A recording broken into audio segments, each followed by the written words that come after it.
Good evening and welcome to the Town of Goffstown Board of Selectmen's meeting for August 22nd, 2016. Would you please join me in the Pledge of Allegiance? I pledge allegiance to the flag of the United States of America and to the republic for which it stands, one nation, under God, indivisible, with liberty and justice for all. Thank you. First up would be the acceptance and correction of minutes from 8:16 public and non-public. Motion to approve the minutes of August 8th, public and non-public. Second. Anybody have anything for that? I had one, just a clarification, because I wasn't at the meeting, and as I was reading it, on page 6, under Old Business Action Matrix, first paragraph, about the middle of the paragraph, it starts with, "We got approval for construction from DES." I think you were talking about the septic system? Yes. So if we could say construction of the septic system, Oh, okay. just for future readers. That's true.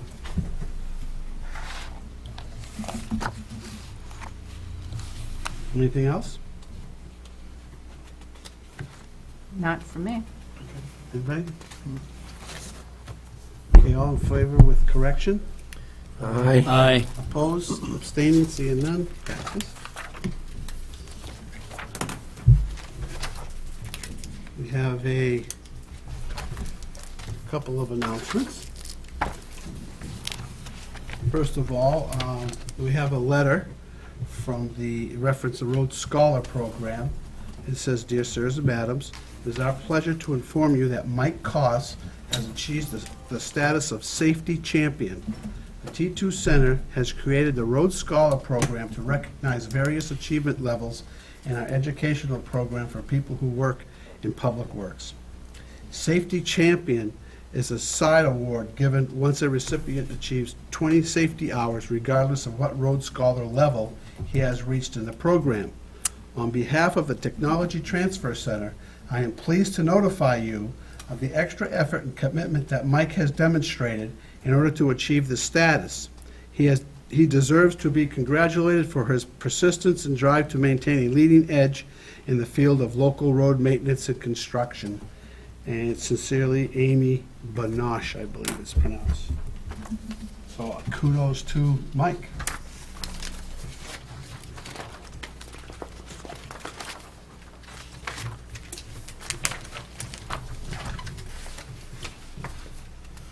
It's not time for public comment yet. Sue, did you want to start? Sure.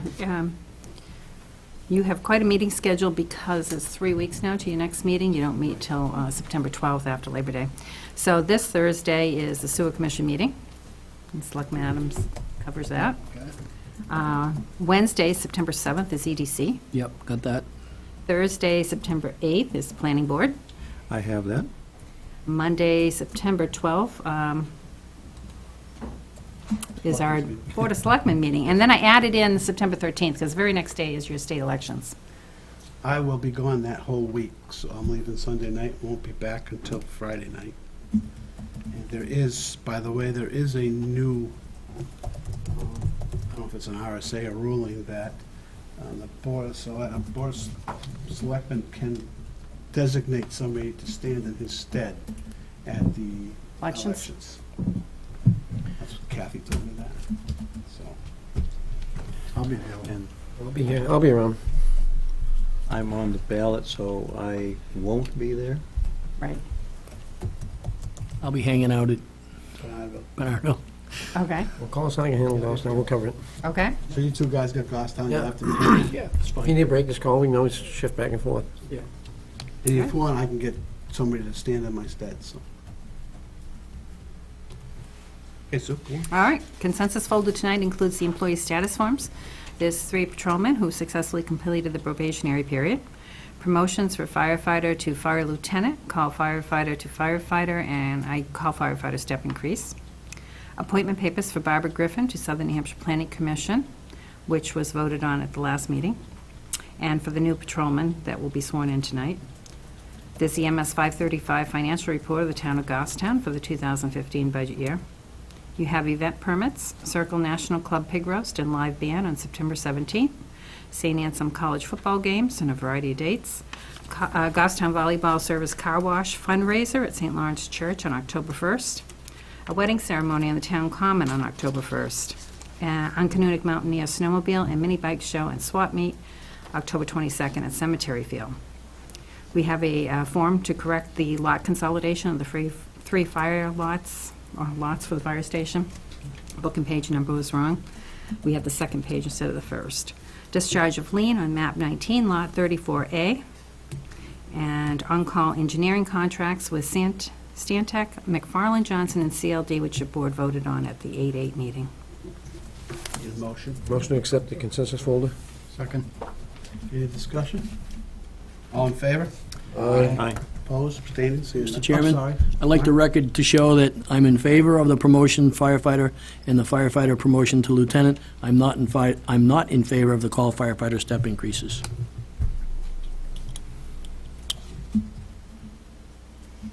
There was only one person that got the increase, right? Yep. Okay. Thank you, Mark. You're welcome. So, how would you, you're not going to be in favor of the consensus folder in general, then? Well, I think we just note that was. Just, okay. Can we do that, too? Yeah, we can note that. Can you just note that that particular statement that Mark Yep. was not in favor? Yep. So we'll put it as a 500 with that exception that you're not in favor of that. That's correct. Just a statement. Yep. Okay, that's fine. Assessors recommendation, current use land use change tax release, map 8, lots 30-1 and 30-2. Motion to approve the assessor's recommendation. Second. Any discussion, seeing none, all in Who gets favor? a second? Aye. Okay. All in favor? Aye. Opposed, abstaining, seeing none? And we have a letter of resignation from the Conservation Commission from Kimberly Peace. Motion to accept the resignation with regrets and send a letter to her thanking her for her years of service. Second that. Any discussion, all in favor? Aye. Opposed, abstaining, seeing none? Keep going? Yep. Okay. Couple more minutes. Vote on the vehicle and traffic ordinance codification, including amendments, repeal of outdated ordinances, and adoption of new ordinances. You've held your 2 required public hearings on these ordinances.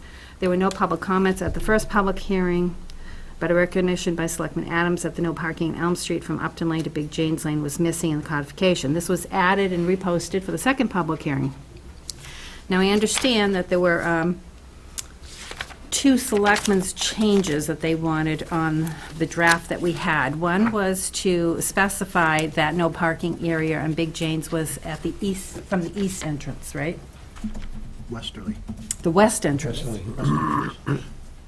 Okay. I'll have to make that in the final. And the other one that you wanted was the Henry Bridge Road pedestrian crossing, because Henry Bridge is not a state road. And so that would be up to us to enforce that one. So we would add that under the traffic control signals. But you also had a public comment from Mr. Catarat about parking and access to the Fish and Game property for anglers. But our Is there a discussion- reason? That was Big James Lane again, right? That was our discussion, was across the street they could park, right? Yeah, while I appreciate Mr. Cataret's concern, there is adequate parking on the other side of Elm Street between the 2 Big Jane Lanes Okay. intersections. And secondarily, it's Fish and Game's property. If they want They can parking, develop their own they should parking, develop right? parking on their own property. That's not what I thought when on I town- read that. Town streets. Okay. All right, so do you want to vote on this with the 2 amendments? The westerly side of Big Janes and adding the pedestrian signal on Henry Bridge? I would say so, yes. Yeah. Okay. And I'll make a motion to approve the ordinance as amended and presented and amended. Second. Any more discussion? All in favor? Aye. Opposed, abstaining, seeing none? Congratulations, Sue. This is an effort that I know you were thinking about 7 to 8 years ago, if not earlier. Well, we So- got a piece of it done. We got the vehicle and traffic ones done. It And is thank si- you to the police department and Public Works for helping me with that.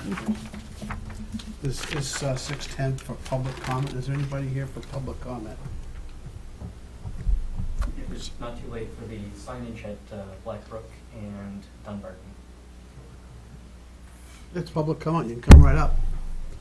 I mean, we just passed the ordinance, but Well, then, there's no point in me saying anything. Oh, I'd still like to hear what you you have to can say. still have to Okay. put out your opinion. All right, do I need to sign in? Name, just name and address. Okay. You don't have to write it, just say it. Oh, okay. Todd Littlefield, 17 Pollard Road. And I tried going on the record 2 weeks ago. I missed the public comment period for stating that with the new changes that they've done to that intersection, there's really no way to make a legal turn without slowing down. You will end up crossing over the painted stop line once it's finally finished. But we've got the three-way stop, so it's a moot point. Right, thank you. Sorry about that, but Okay. you had two shots at it. I understand. We didn't get the first notification from the program manager until 3 o'clock on Monday before the first meeting. I was stuck in another meeting the second Monday. I didn't realize I could email a comment in. I did afterwards to the board, and fortunately it was too late. All right, sorry about that, thank you. Yep, thank you. Anybody else? Seeing none, we'll move on.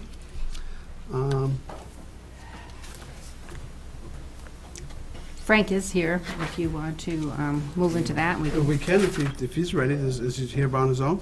mm-hmm, Okay. because his vacation starts right after this. As soon as he gets out of here. We'll keep him as long as we can. Not leaving We'll tonight. do a little bit of a filibuster, how's that? They're not leaving tonight. Okay, good evening. My name's Frank Byron. I'm the president of Lansing Heath CPAs, and we performed audit services for the town of Goffstown for the year ended December 31st, 2015. And this evening, I'd like to walk through the highlights of those financial statements with you. If you could turn to the first page after the table of contents. This is the independent auditor's report.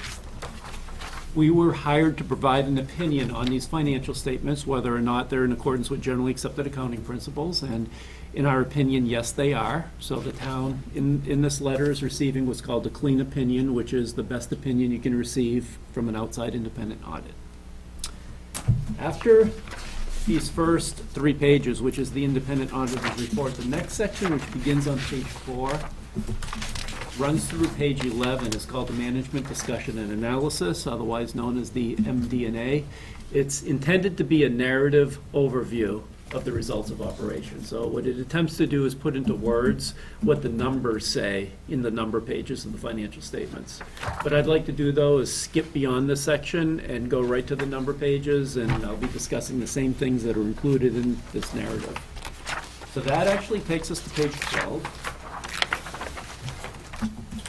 Page 12, you said? Page 12. Page 12 is the statement of net position. Now, this page and the page that follows it is what's called the entity-wide presentation. What it does is it consolidates all of the town's funds into 2 columns, and it presents them on what's called the accrual basis of accounting, which is the same basis of accounting that a business would follow.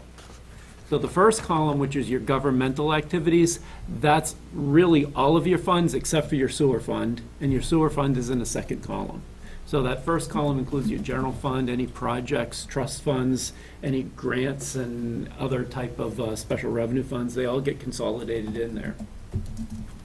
I just want to point out a couple numbers in here, which are the long-term assets, the long-term liabilities, because this is the only place they get presented in your financial statements. So focusing in on that first column, the governmental activities, right in the middle of the page, you'll see there's a subtotal there of $59,084,694. Right above that, actually 2 numbers up from that and 3 numbers up from that, are your capital assets. These are your fixed assets. And it's broken into 2 categories: land and construction in progress, which is $6,189,911. Those are the assets that are not being depreciated. And then right below that are the other capital assets, which would be buildings, equipment, furnishings, things like that, which is $26,418,654. So those are your capital assets. There's a new account right below that that's called deferred outflows of resources. And while we're at it, I'll point you down to about 6 numbers up from the bottom. You'll see there's another account that's called deferred inflows of resources. And that amount is $2,028,523. Both of those as well as a couple numbers up from that deferred inflows towards the bottom, you'll see net pension liability, 13,265,646. All three of these numbers are new to these financial statements, and they all relate to a new accounting standard called GASB Statement Number 68, Government Accounting Standard Board Statement Number 68, which deals with the recording of the net pension liability.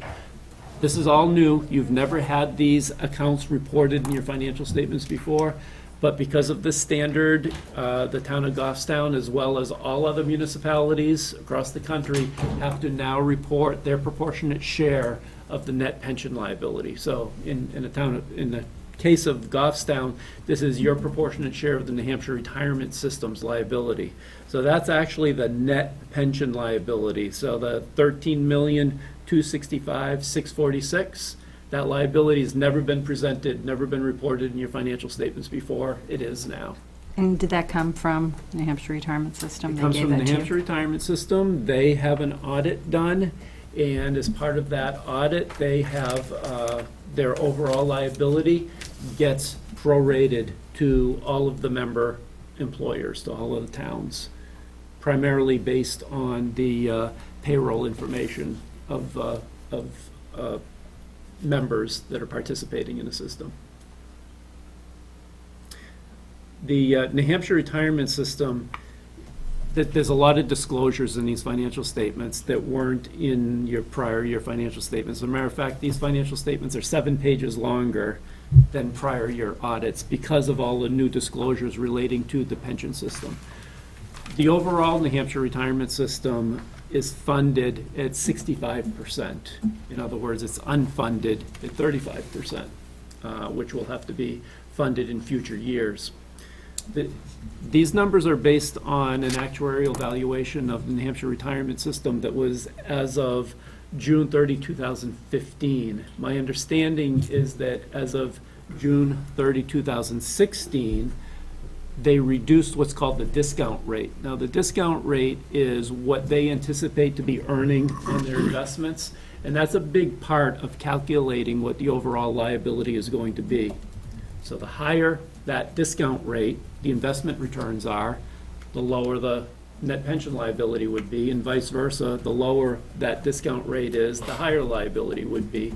Our understanding is that the New Hampshire Retirement System has reduced that discount rate from, I know it was 7.75%. I believe they reduced it to 7.5%, which means the liability, which in this case is $13.2 million, will likely go up next year because of that change. Excuse me, and that's due to an ROI, or return on investment, maybe, that's how it's calculated? It's really, it's based on what the actuaries and what the investment advisors for the New Hampshire Retirement System anticipate they're actually going to be earning in the future. They have a board of directors that decides that.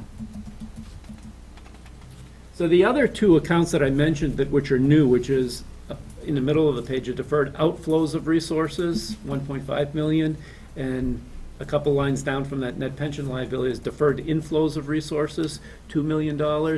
Those are new accounts related completely to the pension liability, and what they are is certain gains and losses, instead of being applied to the pension expense all in 1 year, generally accepted accounting principles, this new GASB 68 says that they have to be amortized, like depreciated basically, over a 5-year or longer period of time.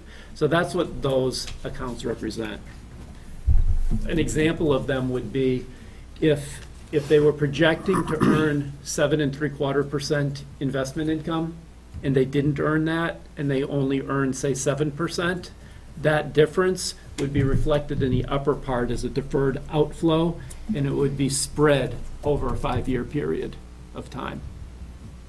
So, now, because of this new net pension liability of $13 million, if you look at the second number from the bottom, the unrestricted net position, $7,699,099, it's in parentheses, which means it's in a deficit position. So because all at one time, this liability of $13 million had to be reported in your financial statements, it had direct impact of reducing that unrestricted net position by $13 million. So you went from a positive $6 million to a negative $7 million. You're not alone in that. Pretty much every other municipality in New Hampshire anyways now has a deficit position in that account, whereas they were positive in prior years. We could flip a couple pages forward from here, which is page 14. And page 14 is your balance sheet, but this is presented on a fund accounting basis. So this is the way the town tracks its accounts in its general ledger. And the first column is your general fund. The second column is pretty much all your other funds that you would have, which include cable, police detail, ambulance, conservation, recreation, and some of your trust funds. But focusing in on the first column, your general fund, I'm not going to walk through all the numbers, I'll just talk about some of them. For the most part, these numbers are very consistent with the prior years. There's not a lot of changes in these financial statements. The town is in a very strong financial position, and there's very similar to the balances that were there a year earlier.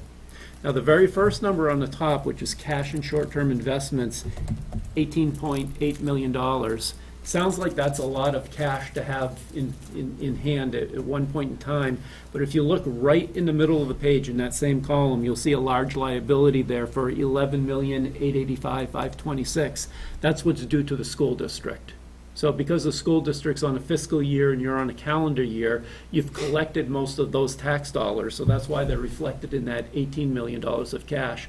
But they're to be paid out over the next 6 months, January through June 2016.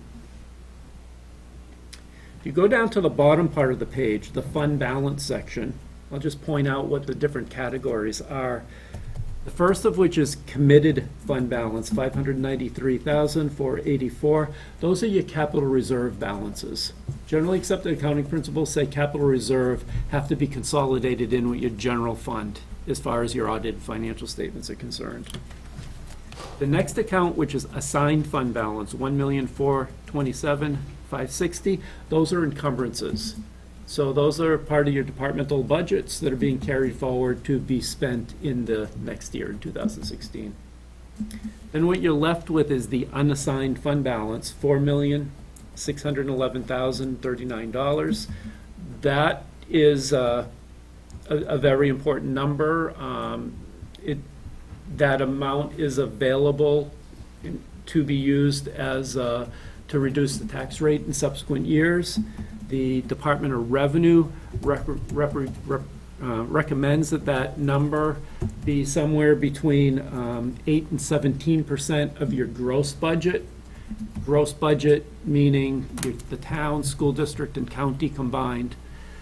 If you take that number and you actually have to add a number to that, which is 3 numbers up from there, which is the deferred inflows of resources, $1,257,199.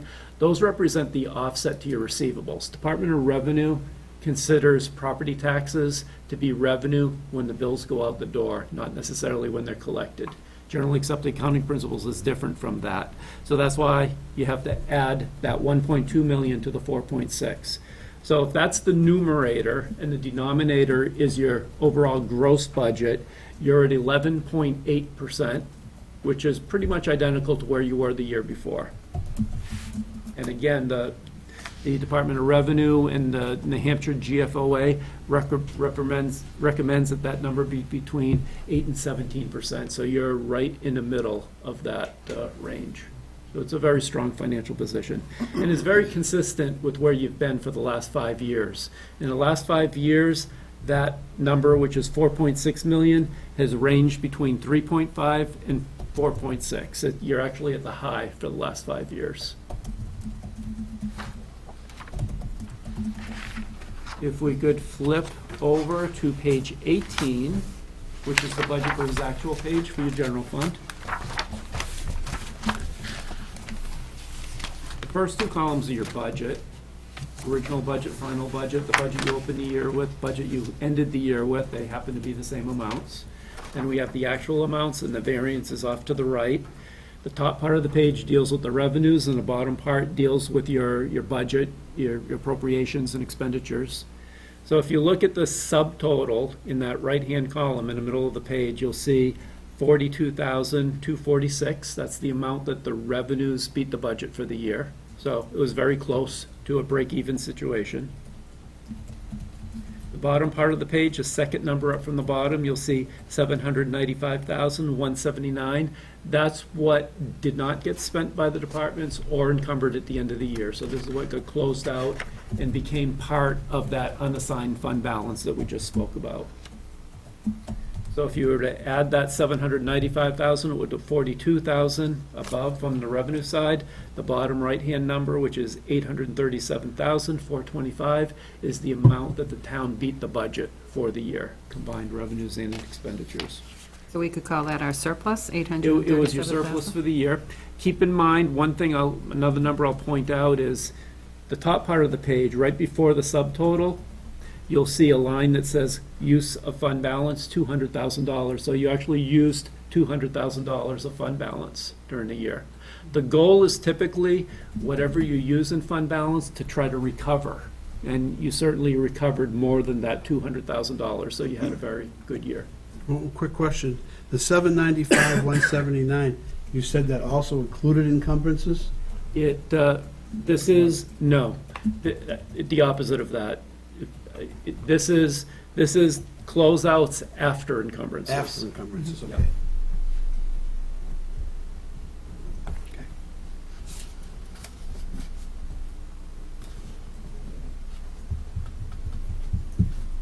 From here, the next page is your sewer fund, your sewer enterprise fund, page 19. And this, like the first page that we spoke on, is presented on the accrual basis of accounting. Generally accepted accounting principles say enterprise funds should be treated just like a business. So they're presented just like a business would, which is the accrual basis of accounting, which means towards the top part of the page before the subtotal, we have capital assets, which are the fixed assets of the sewer fund. And about a third up from the bottom are the long-term liabilities, which would be the bonds payable. It also has a share of the net pension liability based on the employees in that department, which is $316,000 worth. And then the net position is presented on the bottom. And there are two components of that. The first is the net invested in capital assets, which is basically equal to your capital assets, your fixed assets up top, minus your bonds payable in the middle, equals the amount of your equity that's tied up in your fixed assets, which is $4.3 million, which leaves the rest of it unrestricted of $3,424,795. It's a very strong financial position, considering that the budget is about $1.6 million. So you have a very strong financial position, as you have in the past. It hasn't been going up over recent years. It's been pretty much holding steady for the past few years. And we'll see that on the next page, which is really the last page I was going to speak on, page 20, is the statement of revenues and expenses for your sewer enterprise fund. This is your income statement, again, presented on the accrual basis of accounting, which means there's depreciation expense included in here. If you look at the third number from the bottom, change in net position, $175,657. It's in parentheses, which means it's actually a net loss, but again, that's on the accrual basis of accounting. If we were to convert this to a cash basis of accounting or a fund accounting basis of accounting, which I penciled in some numbers on my sheet here where I added back depreciation, did a couple other calculations, it's a break-even situation. So the sewer fund was a break-even situation on a cash basis of accounting for the year. That really summarizes the numbers in the financial statements. It was a good year for the general fund. You had good budgetary results of operation. You have a very strong fund balance in your general fund, You're right in the middle of the threshold that the Department of Revenue and the Hampshire GFOA would say is a strong financial position. And you're very consistent from year to year in that fund balance, as well as with your sewer fund. And if the bond rating agencies were to look at your financial statements, they would be very pleased, and they would say that you're in a very strong financial position.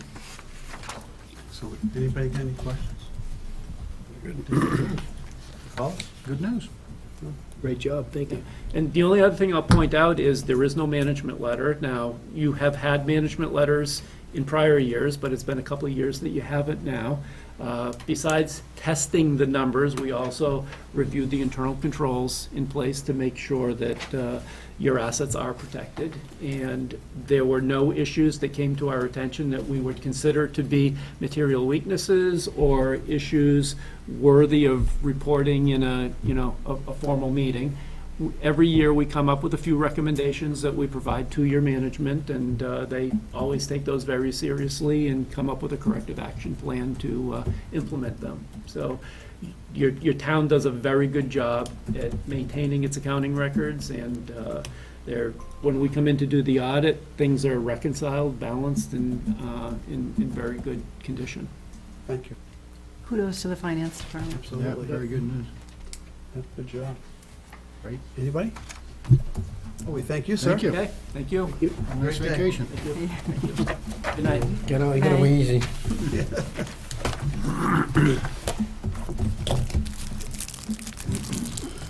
The other Rob, place, I was gonna have Rob do his, I just want to point out on page 41 of the audit is the actual number that would be used at tax rate setting for unassigned fund balance is 5.937 million. okay. I'm gonna have Rob do the body cameras. Good idea.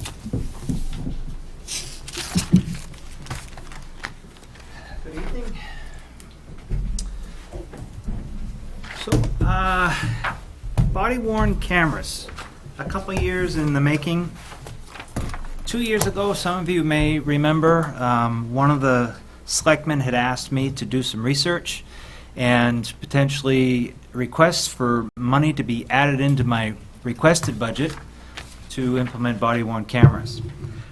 We did some further research on the matter, and I reported back to the Board of Selectmen at that time that the technology and usability was just not there. That was at the end of 2014.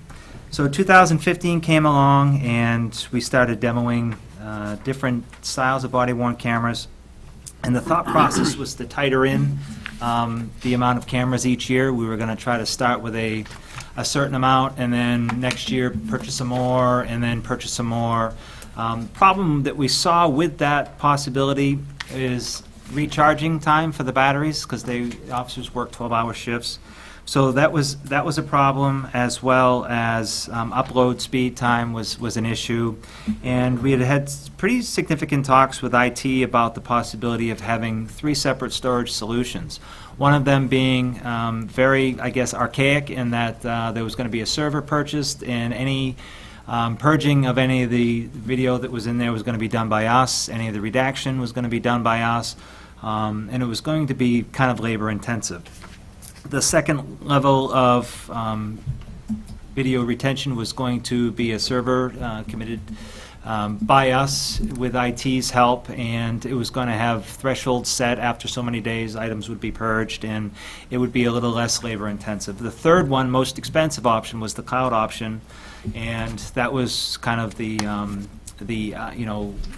be-all, end-all of it. It was going to have everything that we needed.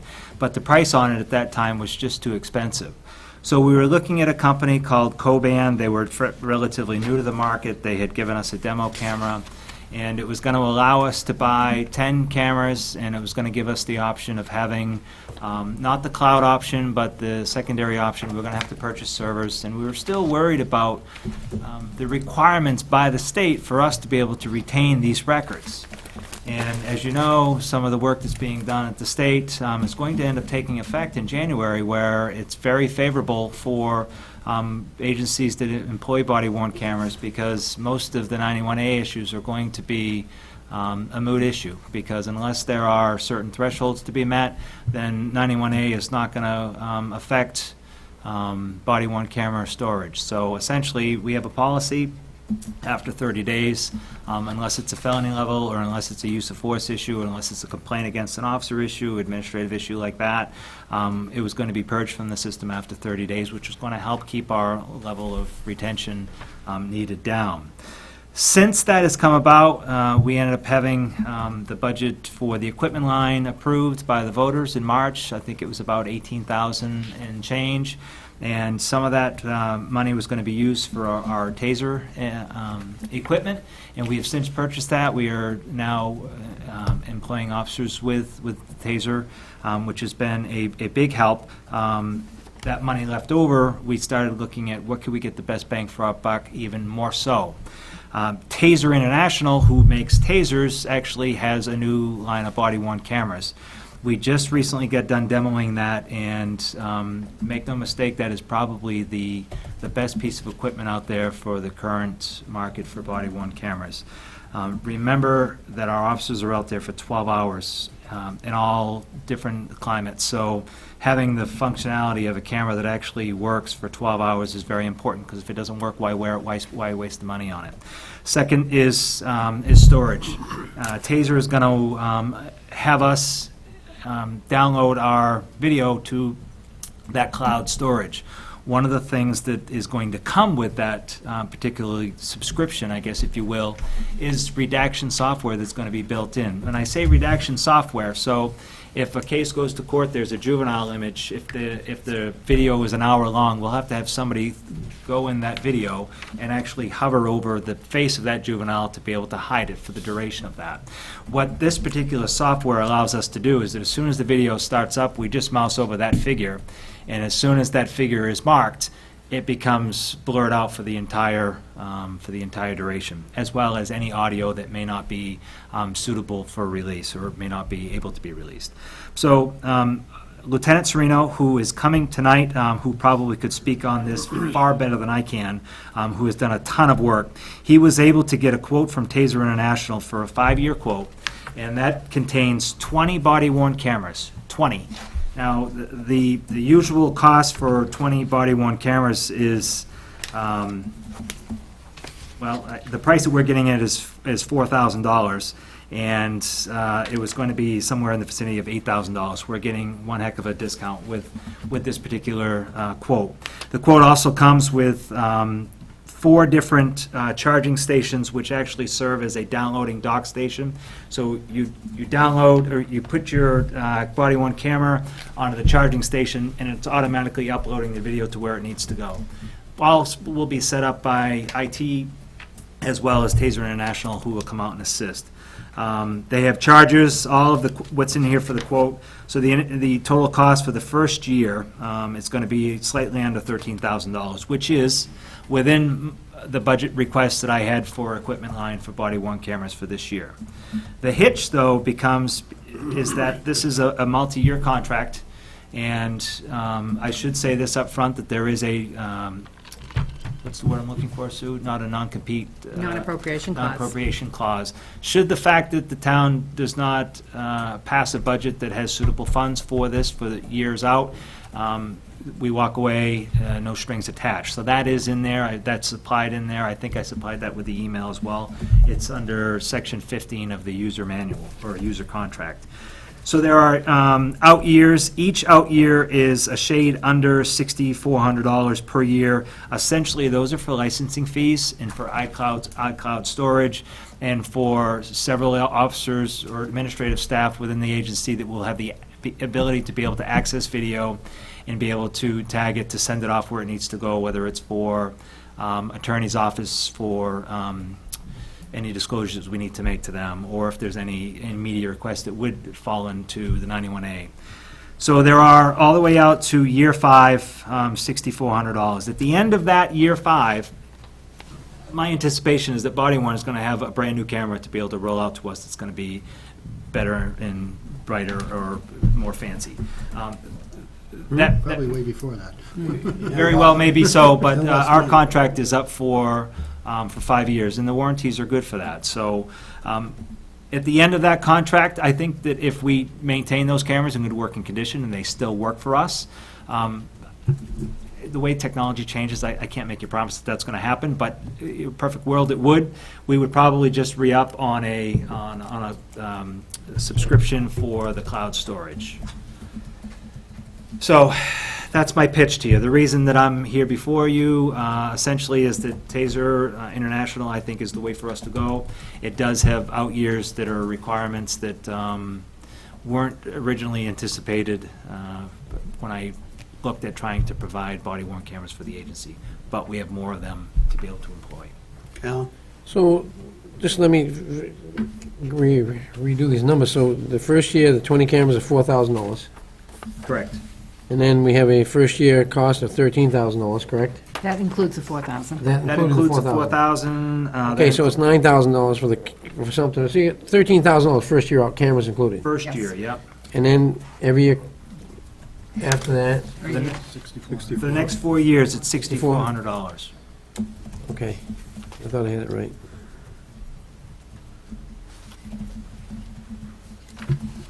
But if it comes down to the default budget or something comes up that we need to make a cut, it's in the contract. All that there. We can walk away. Might I say, from the, just as another pitch, we've had the body worn in a demo fashion, and it has been extremely useful, even though we've only had one. If we have 20 of them, I can tell you administratively, my job is going to become a lot easier. Or a lot tougher, too. Could go either way. I'm huh? optimistic. I'm thinking that the ability to be able to have access to that when somebody says something happened is going to be invaluable. And I also think it's becoming industry best management practice for transparency for law enforcement agencies to be able to try to get over this hurdle that we are currently trying to get over. I think that Goffstown has always been the tip of the spear when it comes to a lot of proactivity when it comes to that, and I think that this is just something else to be able to say that we're doing what we need to be able to do. Got Mark and then David? I'm very much in favor of this, Chief. You mentioned we go to court, we go to lawyers, we go to people that will need this video or will need what we have.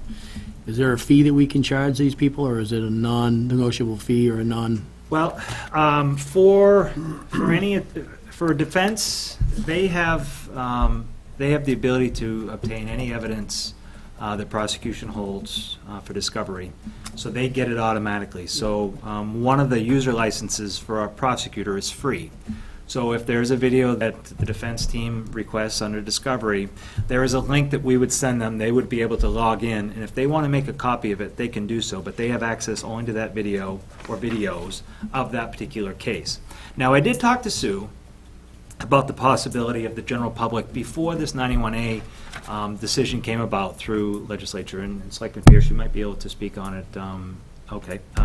So if in fact there was a possibility that somebody wanted to come in and say, I want all of Rob Brown's video recordings for the last 30 days, that would be pretty labor intensive. So what I had suggested to Sue, if that ended up happening before the new legislature comes out, that there would be a fee for the amount that we would charge. And 15 minutes of video ends up being, I don't know, let's say a quarter terabyte or something. You know, you could say it's going to be $60 for every 15 minutes, and that wouldn't be unreasonable. So if you had an hour-long video that you had to do, there would easily be accountable measures to be able to employ to be able to charge somebody that amount of money to be able to make that recording onto a disc. That's a different subject, though. That's We can- way different. Yeah. I mean, that's true now, even with written 91As. You can charge a fee that's reasonable and customary for providing. Yeah, that's under discussion at the state. And of course, you know, laws always trail behind technology. Sure do. David, you wanted to chime in? 20 cameras far exceeds half of your staff, so give me a rationale for that number. So my thought process is that myself, my captain, my 2 lieutenants, my prosecutor, my school resource officer would not be having cameras. My cameras would be deployed to my street line supervisors and all of the officers that are working the road. And that would be 20. So we've had discussions with the school. There's some uneasiness about an officer having a camera in there, although that they have 25 cameras or so that are constantly watching them throughout the hallways, but So basically 10 cameras are on their 12-hour shift? And then the next shift takes another 10? well, without giving too many specifics as to how much road coverage we have at one time, my suggestion is where we have teams set up, they work 12-hour shifts, I would probably provide half of them to one team and then the other half to the other team. That was a roundabout way of not giving you what you Yeah, I wanted to know. Do you understand why? Yeah, I understand that. Anybody else have any questions? Just one more, so we're gonna spend $10,000 a year, first 5 years average, if we keep this whole thing. If we take the 5-year contract, you're at $13,000 first year and $6,400 after that, correct? Correct. Yep. So it totals up to about 49 grand, so about 10 grand a year. 38,582. Where am I not getting a number then? You got, I got 5 years here, okay, never mind, 1 year out. Okay. 38,000, you said so? $38,582.74. For 8,000 a year.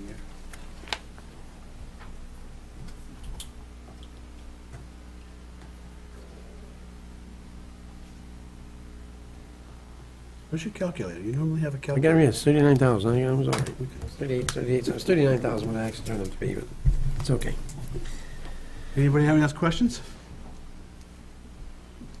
You need a motion? We need a motion to authorize you to sign the contract with TASER. I'll make a motion that we allow the police chief to assign the contract with, I have to Oh, sign. no, the chairman. Chairman has to Chairman. sign. with Taser International Correct. for a total of 20 cameras. 20 cameras. Second. Any more discussion? Just one more thing, so we can step out of this, I mean, if this doesn't happen to work out real well, and it kind of has a little glitch going on, and you want to get rid of it, you can get rid of it anyway, correct? We don't have to sign are we in for 5 years, is that what we're in for? That we are in for 5 years. There is language in the contract that Appropriation. Taser International will make things right when it comes to usability, but there's some pretty fine language in there about what we're tied to. And all of it's been through with a pretty fine tooth comb for us. And we're- It's a non-appropriation clause, so if something happened, there was, All right, that's, I just don't want us to be tied, hand-tied or handcuffed to this whole thing if something blows up. Well, we are, unless it's Yeah. not appropriate, if it's just not funded, so. Right. Okay, there's a motion on the floor. All in favor? Aye. Aye. Opposed? Abstaining? Seeing none? Thank you, gentlemen. Let's go to talk about DPW had crack sealing bids. And yeah, first it was police, Chief Brown requests the board's approval for accreditation manager Michelle Provencher to attend the CLIA conference from November 1st to 6th as budgeted. Any motion? Make a motion, we allow Chief Brown requests for the accreditation management for Michelle Provencher to attend the CALIA conference November 1st through the 6th as budgeted. Second motion. Any discussion? All in favor? Aye. Opposed? Abstaining? Seeing none? Now let's go to G. 7G. 7G. And first of all, on 7G is the street excavation permit waivers for Glenridge Ave. We have one from Manchester Water and the Sewer Department. This is a project that's going on, right, so that they're reclaiming the road. Yes. So it's really not a big deal to go in at this point in time and do it. That's when we want to do it, before we reclaim the Hey, road. let's tear it up, no, not tear it up again. We did that once, Did didn't we we? get a motion? I'll make a motion for that. Second it. We have a motion to allow Manchester Water Works and Sewer, Goffstown Sewer Liberty, to, if they need be. And Liberty Utilities if Yeah. they to go into excavate on Glenridge Ave. Any discussion, all in favor? Aye. Opposed, abstaining, seeing none? That's a waiver to the permit fees. Right. Right. And then we crack ceiling results and budget recommendation. And we crack really,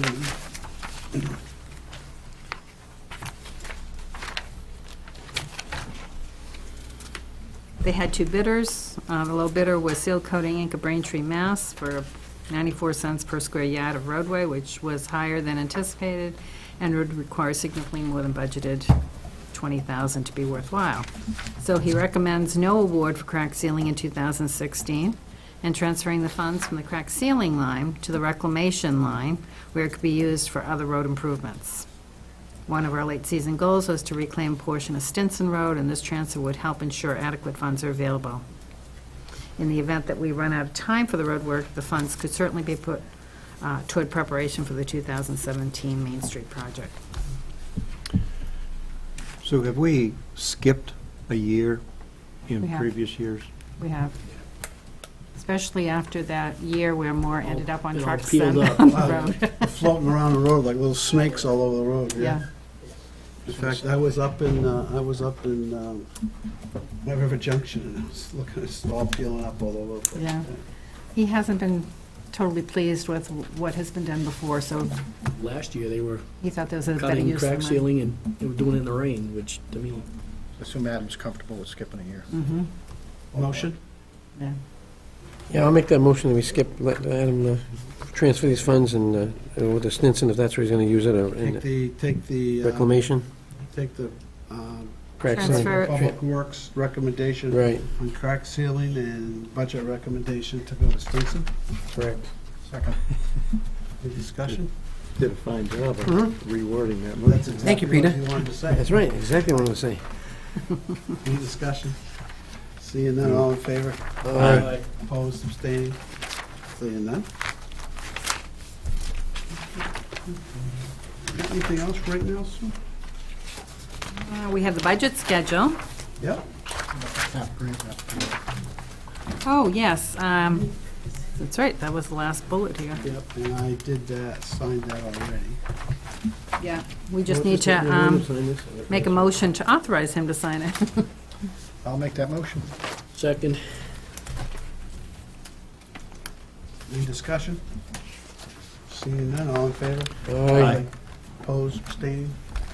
Motion passes. I'm going to, Friends of the Goffstown Rail Trail, I do it till 7:10, but we got a few minutes here. And I'm just going to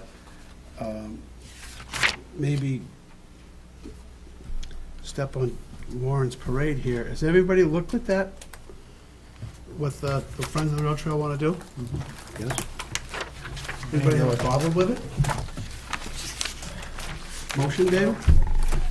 Wait a minute. What, do you want to discuss Well, it? do we have any sort of an idea how much longer this whole process is gonna play out, and how much more town forces and town equipment and town materials are gonna be dedicating?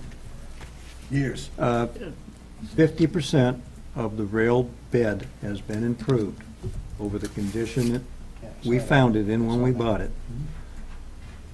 To do the other 50% might take 4, 5, 6 years, depending on the availability of grants, Could take longer. or longer. Right. Yeah, I understand that. So the Friends of the Rail Trail have applied for a $80,000 project this board endorsed. If we're successful, if we receive the grant, that will do 1/4 of that 50%. So it's a process of nibbling away. What's before us right now is a small This- section under the power lines. Which That's all soft sand. Which is just a temporary 4-foot tread because the sand cannot be negotiated by a bicycle. My concern is not how much longer it's gonna take to complete the rail trail. My concern is how many more times are we gonna be asked to commit town Right. resources Right. to developing the rail trail? Equipment, a truck now to go to where, to pick up materials, bring it back? Are we taking them off of other work that they should be doing? I mean, we're in the middle of a busy season.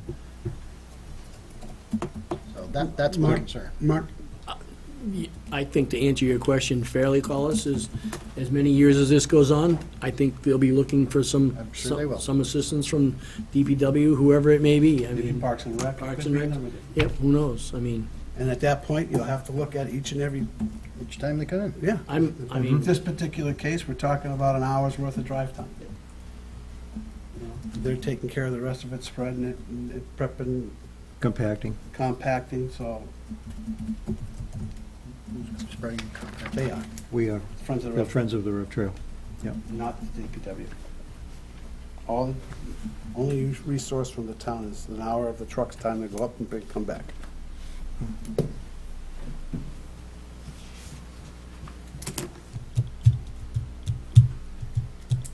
That answer questions? No.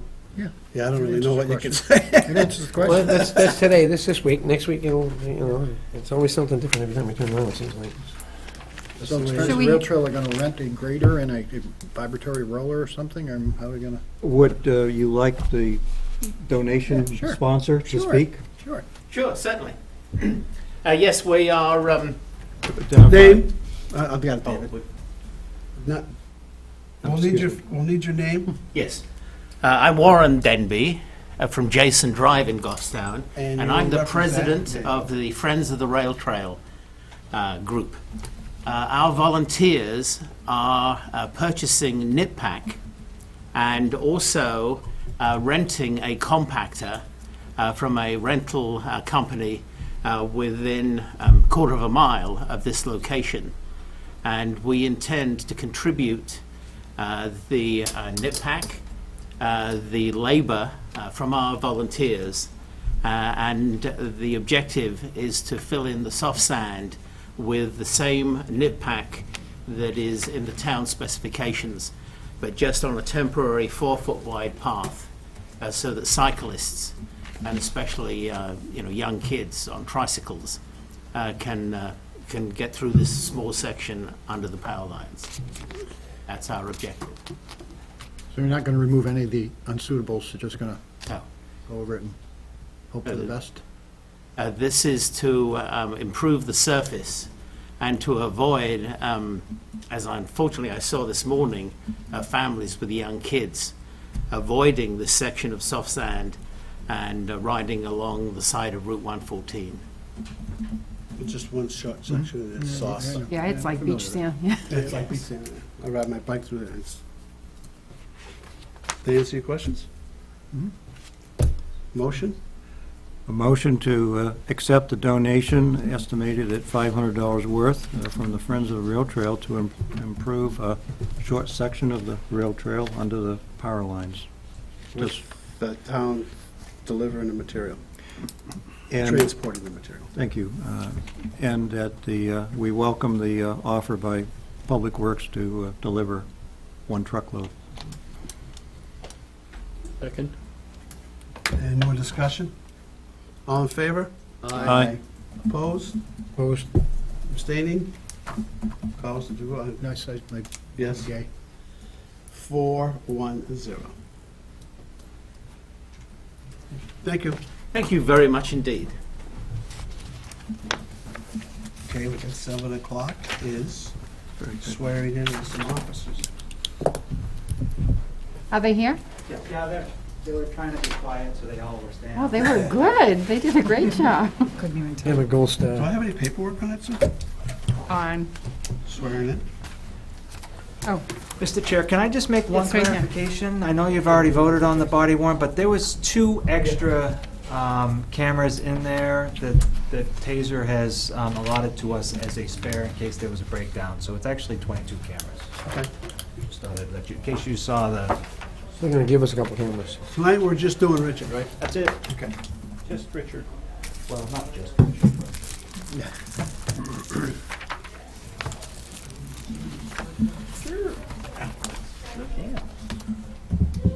By the way, you guys no longer have the record for the shortest public meeting, public hearing. New Boston had a 1-minute public hearing Oh, to accept several $500 bequests for a footbridge. We'll work on that. need that money in a hurry. Not gonna be outdone by We'll new accept the costs. challenge. I raised almost $500,000 to put that bridge in about 3 weeks. Without tax payment. Right. You guys can sit wherever you like. How's that work? Place is yours.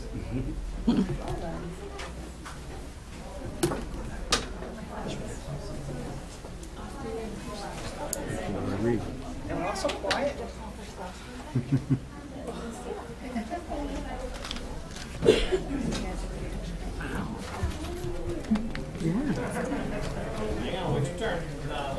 Oh, the gang's all here. Wow. Here come the young folks, it'll get a little noisier.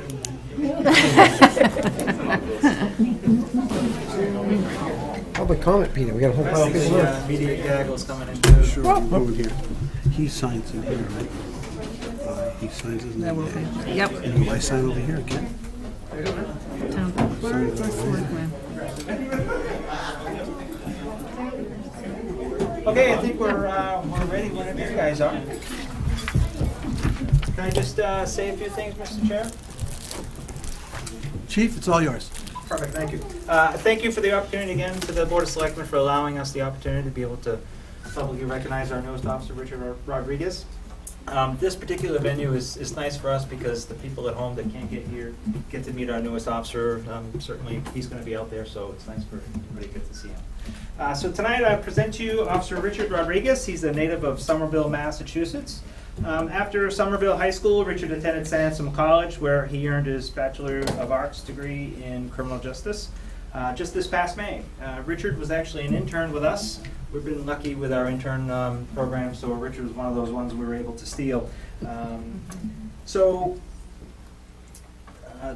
That particular program is important to our recruitment selection process. We get to know firsthand the potential of each of the interns and assess whether they'll be of value to our department, and certainly Richard was on our radar right from the start. This past Friday, he graduated from the 170th New Hampshire Police Academy.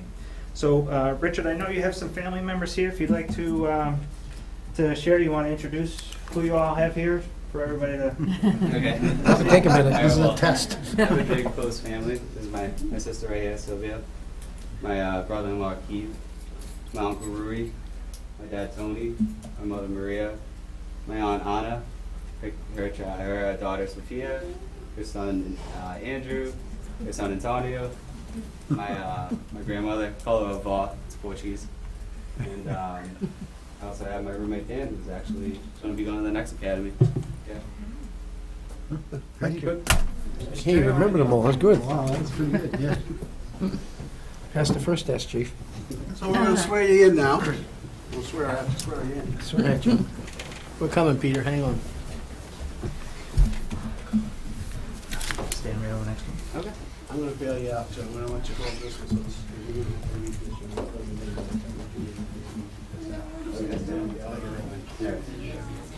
this is to Richard Rodriguez of Goffstown, County of Hillsborough. Whereas there is a vacancy in the office of police officer in the town of Goffstown Police Department, and whereas we, the subscribers, have confidence in your ability and integrity to perform the duties of said office, we do by here appoint you, said Richard Rodriguez, a police officer of the said town. And upon your taking the oath of office and having this appointment certified of said oath of office recorded by the town clerk, you should have the powers, perform the duties, and be the subject of liabilities of such office until another person be chosen in your stead and qualified in your stead. So are you going to read this? I, go ahead.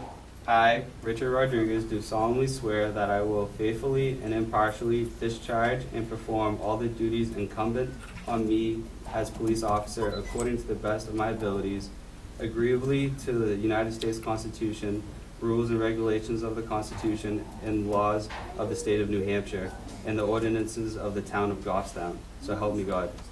You're sworn in, buddy.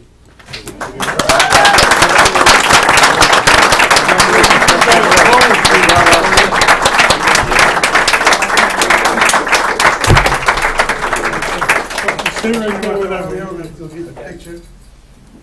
Let's stand up front. Let's do the front thing again. That's okay. He's not gonna send you all back to Somerville without buying you dinner. You're at full staff now? This is gonna be a quick venture. Cover all the academy. Well, we got Mark. All right. Maybe we gotta stand sideways? I don't know. Suck it in, boys. Second is, That's, I get good Photoshop, don't worry about it. Thanks, congratulations. Mr. Chair, the tradition of the police department is that we'll have the officer be able to choose a family member who he may want to have Let me been just on have his him sign badge. this real Oh, sure, yeah. it's not official yet. Sign that, and right here. Right here and here. Is it sharp, chief? Is it sharp? Is it sharpened up good? Looks good, yeah. Good point on that pin, so it can hurt.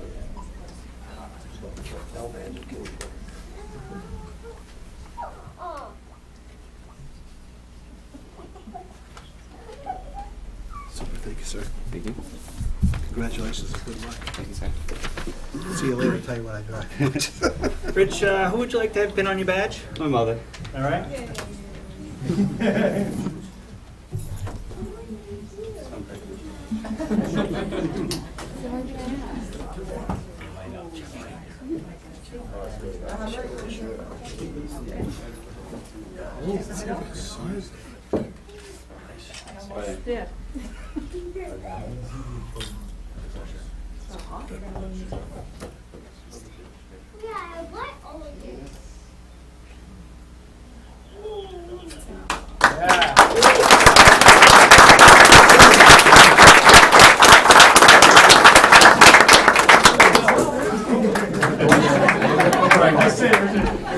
You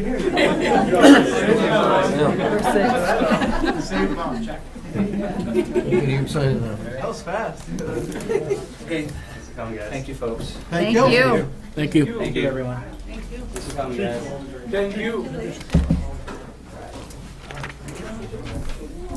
Pass those to Sue.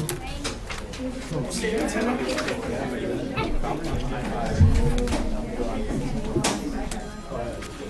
Yeah, unfortunately.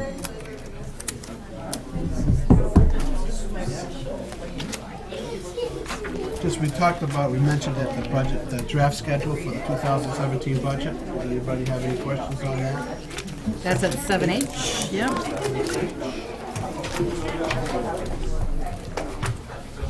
I think we can get the presentations done in 3 meetings. So that gives you the month of October to do deliberations, and we'll get the last week of October to put it together for the Budget Committee and get it to them first week in November, which is what they expect. Remember on the 12th, I won't be here. You're going to have a lot of catch-up to do. But you'll have the video. The other item that I emailed you today was the IT, Let's grab, let me just close that door. I'll get them all first.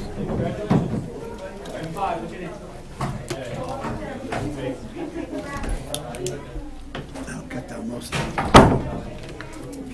Go ahead, Sue. this is for the Meraldi firewall and switching purchase. Our network runs with a series of connections and access points, and Brian Ray did a great job negotiating this, him and Neil.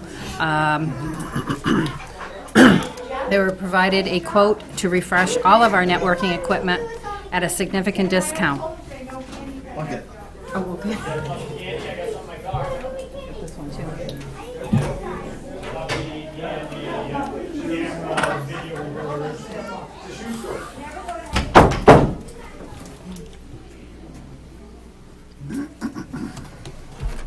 This quote was received after several weeks and months of working with RTM Communications out of Bedford, New Hampshire, and Cisco Meraki to secure pricing that we would be able to fit into our budget. With the pending fiber project, there were several network devices throughout town buildings that were needing to be upgraded or replaced. Many of these devices were on schedule to be replaced through the normal hardware refresh cycle from the computers and communication budget line. With the quote provided, we'd be able to refresh our entire networking hardware in preparation for the fiber installation. The total cost of the entire network hardware refresh is $74,953.84, which would be spread over 5 years.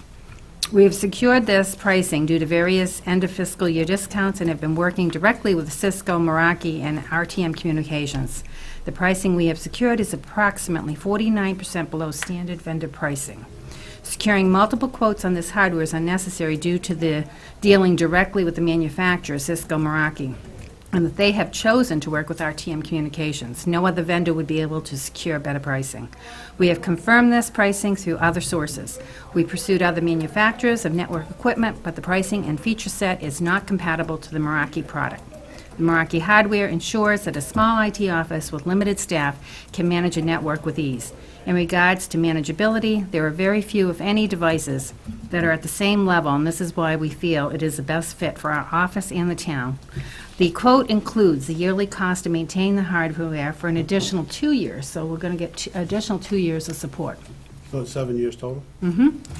But spread over 5 years pricing. Right. And until the 5-year term is complete. By purchasing this equipment from this quote, we will be saving the town a very significant amount of money over the term of the agreement, which is why we feel it is in the best interest of the town to move forward with this purchase.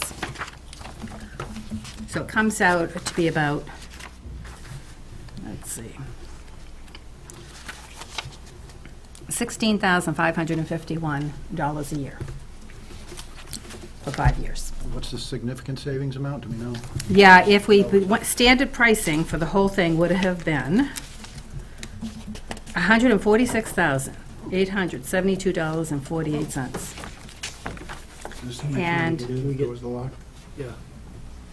our pricing totals to the $74,953.84.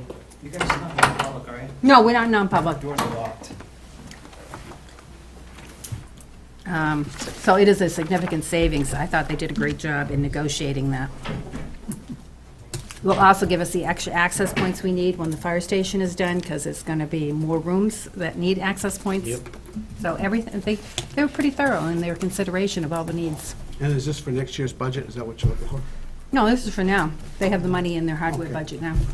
But I'm not comfortable signing a lease purchase unless the board authorizes me to sign a lease purchase. It does have the non-appropriation clause, so you can get out of it at any time for Any non-appropriation reasons.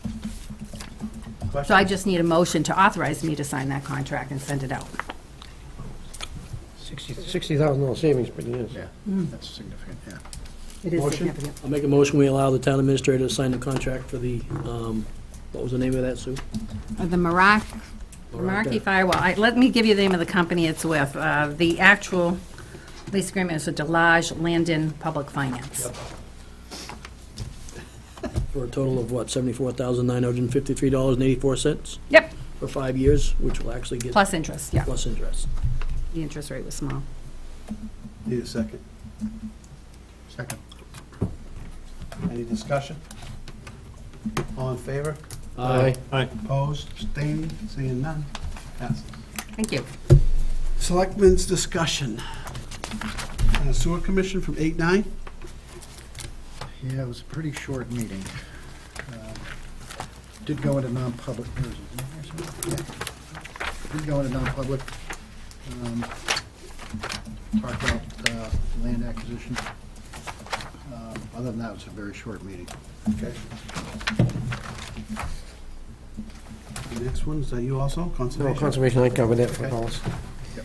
I was at Conservation, we had Tom Jones of the PLC came in and he gave the Blackbrook Preserve Conservation Easement, tax map 9, lot 62A, open space easement to the town.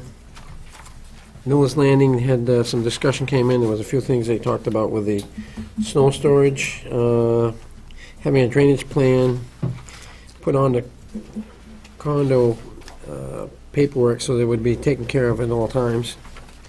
They had some notes on already about that. Then we moved down to the milfoil. They reviewed the invoices submitted for both the Damaski, is it Damaski? Where are we? Milfoil treatment. Didn't give these, anyway, broke it down for funds to the last meeting. There was some review, some emails. The Conservation Commission reviewed the following plans, provided the following comments. Map 38, lot 13, and map 34, lots 96, 99. This was the development of this is for the Goffstown Fire Department, just to bring it all together. I think that's what that whole thing amounted to. Had no issues, no concerns. Map 3, Lot 41 and 41-1. Again, voted they have no concerns, no issues. Map 20, Lot 16, reviewed site plan hearing. This was for the Mass Road LLC, applicant was JEM 443 Mass Road LLC. There was some concern, let me see, the existing outdoor lift of vehicles, and they wanted to have some kind of a containment area in place for any oil spills that may be happening. And moved on to Lot 4, Map 4, I'm sorry, Lot 87-6. Conservation voted, they will have no concerns, issues, granting the time extension. This was for the subdivision on Woodland Trust, Placid Woods. And that was the end of the meeting. It ran a little longer than I thought it was going to. Thank you for covering that. No problem. And then we have planning board. Yes, I attended the planning board on the 11th of August, and it was not a short meeting because it lasted from 7 to 11. Wow. There were 5 agenda items for the board's review. The first one was to add a parking lot to the Villa Augustina ball fields. That's operated by Gulfstown Junior Baseball, and that organization's in the process of purchasing the parcel 5-62 from RJM Trust. The board approved the plan for the parking lot. There were some related decisions involved in that. The waiving of a requirement to show a professional survey of boundaries on the plan. This was done as the planning board determined that the appropriate permissions related to boundary line should be part of agreements from the abutters affected. They also waived a requirement for soil mapping, and they denied waiving planning board fees. There were several conditions placed upon that approved parking lot plan. First, they must have a joint use agreement with Eversource, as part of the parking lot will be on Eversource's property. They must have access agreement from the town, as the driveway will cross the town land to access 114. And they must comply with the requirement of DOT concerning driveway permit. The second item on the planning board was to approve site plans for 18-unit age-restricted condominium development. That's called Miller's Landing Condominiums at 82 Elm Street, also called parcel 35-35. And the board approved that plan. The third presentation was by our fire chief, and he covered the renovations and additions that would occur on the fire station building on Church Street, and also the consolidation of 3 parcels into 1 parcel. There was no planning board action required on this. It was a courtesy introduction to the planning board. However, the board did ask that the selectmen consider the public comment that were offered that evening. One comment asked for increased public parking on the fire station lot to ease parking situation in the town during major events. Another public comment asked for increased landscaping to improve the facility's appearance.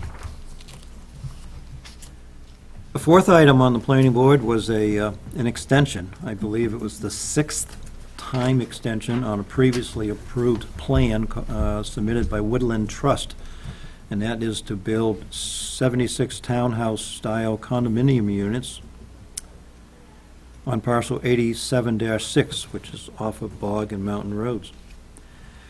There was public comment offered to the board that took the position that since the last time this plan was asked for an extension, there perhaps have been material changes to the plan, triggering the need for a new application, not a time extension.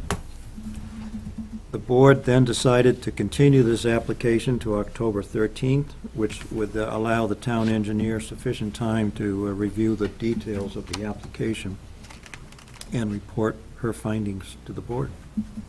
Finally, the last item to the planning board was approval of a site plan to add just over 20,000 square feet to the student center building located on St. Anselm's College campus, parcel 3-41, and the board approved that plan. Long night? Parks and Rec, that you too?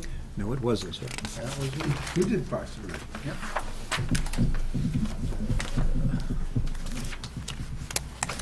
I don't have a summary from No them. summary in it. Let's see, anyway. Oh, boy. So we gotta go. Fine, from gotta that go way, from the huh? hip. Shoot from the hip. Shoot from the hip, call us to see how you make out. Well, let's see, we swore in a new alternate and a new full-time member. In fact, the paperwork came around this evening. Talked about the budget, preparing the budget. That was, the meat of the meeting was primarily centered around the budget. The budget's pretty straightforward. It's not a huge budget, so. But they still gave it some considerable consideration and discussion, so it was a healthy discussion. And that was basically it. Okay. Action matrix, anybody got anything for the action matrix to do business? There's nothing being dealt with last time, have we? The old business, we're done with it. Didn't we take, you asked me how we doing with that, that's, The painting is complete, so I changed that. The exterior project is done. Still waiting on the other items for quotes. What other items are we waiting on down there for? we added one last week, right? Emergency lighting, electrician walking the property on June 24th and will provide a quote to HDC facility committee members. We haven't received that. Fire alarm and sprinkler system, sprinkler connection done on 6/17. Concern regarding sprinkler heads in second floor bathroom and hallway. Newell post dimensions and cost to be provided by HDC facility committee. Fire extinguishers will be purchased for second and third floors in the fall. And you know that the septic system was approved. That was added. Exterior project done, slate roof. AW Therian Company has met with Roger to provide quote to replace missing slate tiles. What's the next one? Next thing is the HR matrix. We'll discuss that in wage classification report in non-public. Bernardville, that's ongoing. Planning board, that's ongoing. Mill Street. Oh, I had a question on this because I saw you discussed it at the 8/8 meeting that I was not at, and it was stated the first step should be surveying of the parcel before development for public access as a portage area. I guess I was looking to find out what the time frame is so we can budget accordingly. When did you want to survey? At that meeting, I made a comment that perhaps it could be budgeted as a project next year. Okay. So we will budget for that next year. For the survey and the development of it as a portage area? Survey. Just a survey. Budget for survey, okay. Got it. In 2017. That will lead to a decision about what to do about the existing use of that land by an abutter, but we Okay. need to know where the boundaries are. All right. I have one to add. I think we should be developing a Class 6 road policy in terms of, you know, how if anyone comes in for building permit under the RSA, it requires Board of Selectmen approval for any building permits to be issued on a Class 6 road. In the past, it's been rather nebulous. We've taken them on a case-by-case basis, but I have sent out a message on my listserv to see if anyone has policies in place which make distinctions between new construction, additions, or renovations. So I would, That's a good idea. I'd like to see it on the matrix, too. okay. I know we've discussed it over the years, but we've never developed anything, and what, Consistent. yeah, and this was triggered by someone coming in asking about building a new home on a Class 6 road, which was a distance, like 1,500 feet from the Class 5 road. Usually, we're dealing with the 50-foot ones on the mountain, 50-foot lots. But Okay, I'll add that to the matrix, and hopefully by your next meeting in 3 weeks, I'll have some responses from other towns, and I'll get input from the department heads also, because I know fire's concerned about being able to get their fire engines to a location, especially if it's like new construction, and it's quite a distance. The road needs to be passable. Anything else? Motion? Motion to go into non-public. Were we to consider the TAP program this evening? We already did. We did that. We did that. Yep, we did a motion on that. Missed it. Motion to go into non-public session under RSA 91-A:3, Roman 2A, compensation, and E, legal. Second. E, legal. Seconded by Mark. Aye. Yes. Yes. Yes. Yes.